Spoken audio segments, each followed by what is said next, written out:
we can. Yes, we can. Yes, we can. Born in the USA.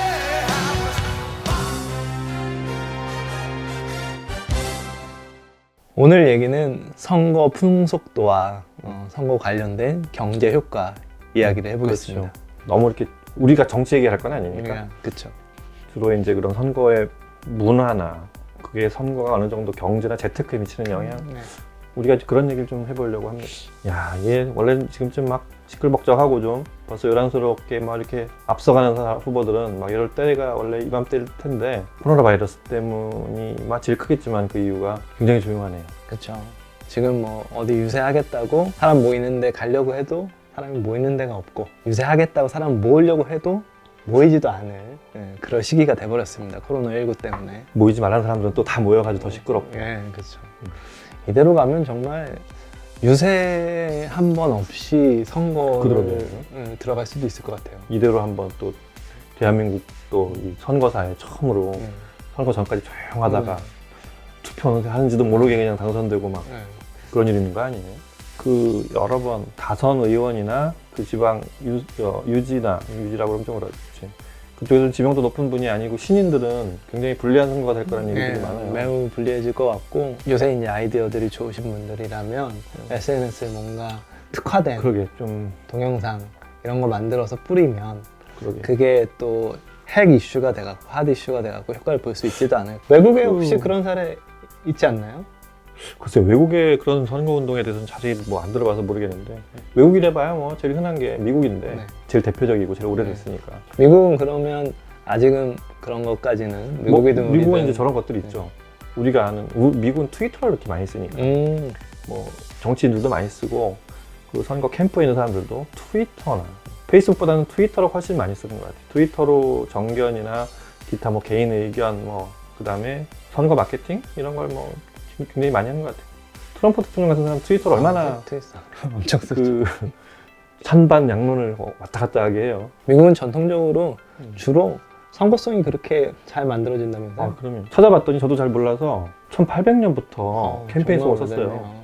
그때는 뭐 이 대중음악도 아니고 뭐 국가도 아니고 이제 우리 미국 찬가들 있잖아요. 그 다음에 이제 좀 미국은 이제 종교의 힘이 하나의 그 개신교도들이 만든 나라니까 그런 종교 관련된 뭐 우리는 하나다 뭐 이런 그런 곡들을 아마 캠프송으로 많이 썼었던 것 같아요. 세계 최고의 대중음악 국가이니까 그렇죠. 한 60, 70년대 넘어가면서 우리가 아는 곡들이 선거 캠페인송으로 참 많이 쓰였던 것 같아요. 기억에 남는 곡이나 아니면 소개해 주실 만한 곡이 굉장히 많은데 저도 이번에 찾아보고 알기도 했지만 그 선거 캠페인송 중에 최고는 제가 보기엔 80년대 중반에 나온 브루스 스프링스틴의 Born in the USA라는 노래 있어요. 그거 참 이렇게 얼핏 들으면 미국에서 태어났고 굉장히 격렬하게 노래도 계속 나와요. I was born in the USA 그러고 막 근데 자세히 들어보면 노래 가사를 안 들어도 금속으로 뒤를 땅 때리는데 그게 굉장히 상징하는 바가 많아요. 노동자들의 노래. 브루스 스프링스틴이라는 가수 자체가 노동자를 위한 노동자들한테 최고의 인기인 가수고 엄청난 이 메타포와 은유가 있고 냉소적인 그런 노래인데 난 미국에서 지랄스럽게 미국에서 태어났어 이런 노래인데 그거를 캠페인송으로 썼다가 황급하게 뺀 그런 오히려 에피소드가 있어요. 잘못 쓴 거네요. 그렇죠.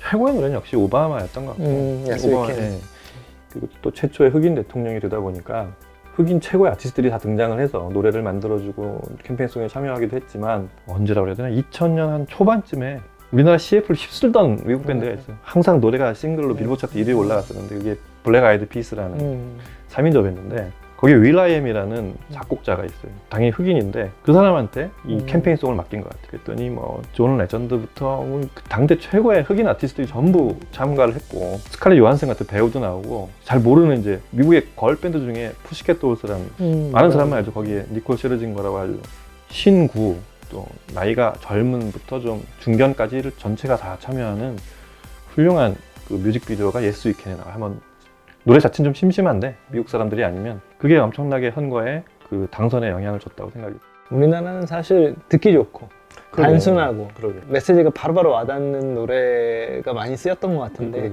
조금 그런 면에서 차이가 있네요. 차이도 있고 그게 다 나는 역사라고 봐요. 캠페인송도 그런 것 같아요. 선거를 얼마나 많이 해봤냐 우리.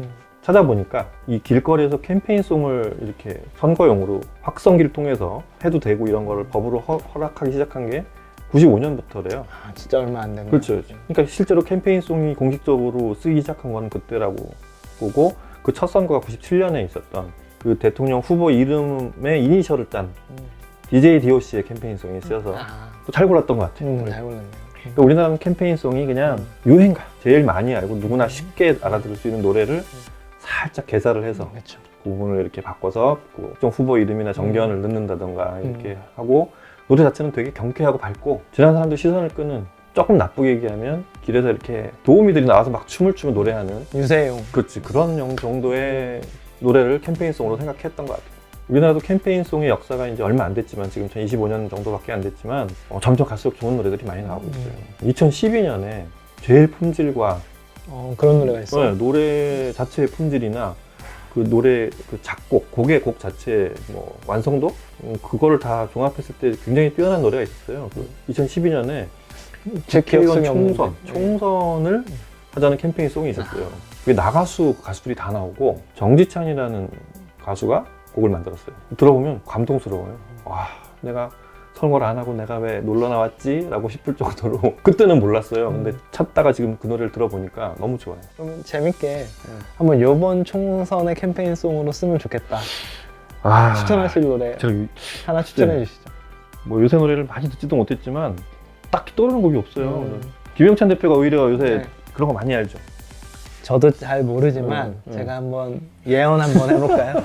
예언 또 들어갑니다. 왠지 맞출 것 같은데. 매회 들어가는 예언 또 들어갑니다. 지금 미스터 트롯이 어마어마하게 인기거든요.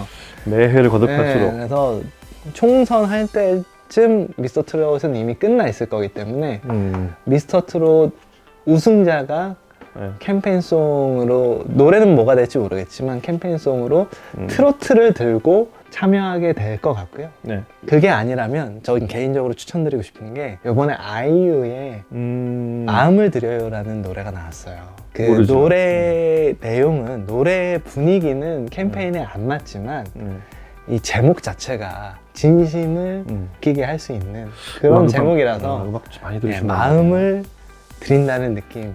노래 제목이 노래 내용은 모르지만 노래 제목이 핑미처럼 제목이 좋아서 서머송으로 쓰였으면 좋겠다. 쓰일 수도 있겠다. 제가 한번 예언을 해봅니다.